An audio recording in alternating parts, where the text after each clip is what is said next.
Hello and welcome to our series about tongue reading here at Psyche and Soma.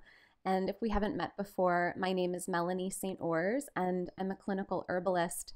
And one of the things that has been so exciting over the last couple of years of my practice is starting to teach people a little bit about tongue reading and this practice that's been part of traditional Chinese herbal medicine, as well as many other traditions around the world, of looking at one part of the body, whether that's the tongue or the abdomen, or listening to the pulse, in order to get a sense of what the patterns of balance or imbalance are in the body as a whole. So, in this series, we're going to be talking about how to read your tongue. And I want to give just a couple of pointers before we get started and look at the tongues themselves. So, the first thing to keep in mind is that number one, tongue assessment is not a substitute for actual medical care. None of this does the same thing that your doctor can do. And really, the self-assessment doesn't do the same thing that a practitioner can do for you either. But what we can do with this kind of self-assessment is get a sense of how to actually listen to our bodies and notice how the body is responding to the way that we're taking care of ourselves.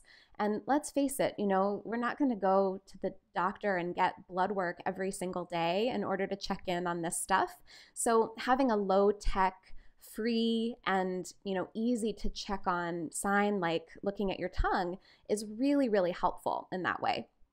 So then the second thing to keep in mind when you read your tongue is that there are going to be some signs that are likely to change more quickly than others, and some signs that even as you take really great care of yourself and you go through a lot of healing, are unlikely to change in your tongue. So just have realistic expectations of how quickly you might see a shift in certain signs. And then lastly, I really want to invite you to look at your tongue with a lot of love and care and compassion, because this is like a printout of what's going on the inside of your body. And we talk a lot about self-acceptance and self-love, but the thing that happens for almost all of my clients when I ask them to send me a tongue photo is that I hear these expressions of shyness and, oh no, like my tongue looks awful, or ew, like this is gross.